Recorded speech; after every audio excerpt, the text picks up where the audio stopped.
Wanita ini menemukan pecahan gelas dengan noda darah di lantai. Dia pun menjadi panik karena belum juga berhasil menemukan sang sahabat yang tiba-tiba menghilang. Menghubungi ponsel Kate, dia pun hanya mendapati kotak suara Kate. Lalu Beth pun menghubungi sang suami dan menceritakan perihal Kate yang menghilang tiba-tiba.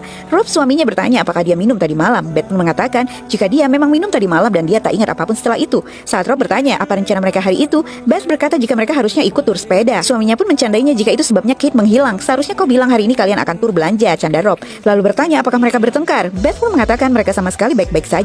Lalu mengakhiri panggilan telepon itu. Mengetuk pintu tersebut, sang pemilik hotel pun membukanya. Lalu dia berkata jika dia belum melihat Kate hari itu sama sekali, dan berkata jika peraturan di tempatnya tersebut tak boleh ada pesta, dan Beth harus membayar biaya tambahan karena tadi malam mereka membawa dua orang pria ke flat mereka yang menginap, yang seketika membuat wanita itu tertegun. Dia sungguh tak ingat jika mereka pulang bersama dua orang pria. Ditambah lagi tiba-tiba Kate menghilang. Dia pun mendatangi kantor polisi setempat ditemani Zane, sang sopir taksi yang dikenalnya kemarin. Melihat foto Kate, petugas polisi ini berkata jika mungkin saja Kate pergi ke klub atau ke bar, atau setidaknya Beth pergi ke rumah sakit untuk mencari tahu kalau Kate mengalami kecelakaan. Namun Beth berkata jika dia sudah melakukannya dan tak ada catatan apapun tentang Kate. Tiba-tiba seorang opsir wanita menghampirinya dan bertanya apakah Kate membawa tasnya, yang lalu disela sang pria jika biar dia saja yang menangani masalah Beth. Dan sang opsir wanita itu pun berlalu. Namun saat Beth bertanya apakah dia bisa melaporkan tentang orang hilang, petugas pria itu pun berkata jika dia baru bisa melaporkan kehilangan sang teman setelah 24 jam. Melihat ke dinding tersebut, Beth pun melihat begitu banyak brosur orang hilang terutama wanita di sana. Lalu dia pun menghubungi Zane untuk menjemputnya, dan mereka pun pergi ke klub malam di mana dia dan Kate berada tadi malam. Saat tiba, Beth akan membayarnya namun sopir itu menolaknya. Lalu wanita itu pun memintanya untuk menunggu di dalam mobil sementara dia masuk ke dalam klub. Saat bertanya pada bartender itu, pria itu langsung mengatakan jika dia tak tahu apa-apa.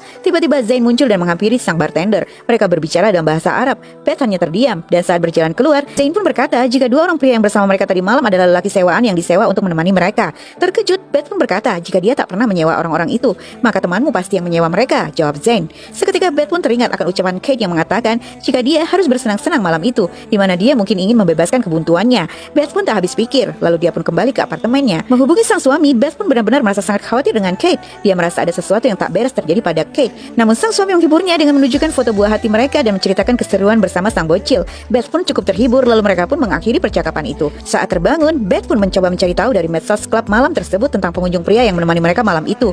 Lalu dia pun menghubungi Zane. Saat bertemu, Beth pun terlihat sedang duduk menunggu bersama Zane di sebuah kafe. Karena hari itu Zane akan berpura-pura menyewa kedua pria tersebut. Di mana saat menunggu, Beth bertanya apakah istri Zane tak keberatan jika dia membantu dirinya. Zane pun menceritakan tentang istrinya yang seorang dokter namun dia telah meninggoy. Beth pun meminta maaf, dan tak berapa lama dua orang pria yang mereka tunggu-tunggu itu pun tiba. Mereka berjalan menghampiri Zane, namun betapa terkejutnya dua pria itu ketika melihat siapa wanita yang duduk bersama lelaki tersebut. Lalu apa yang terjadi selanjutnya guys? Lanjut ke part berikutnya.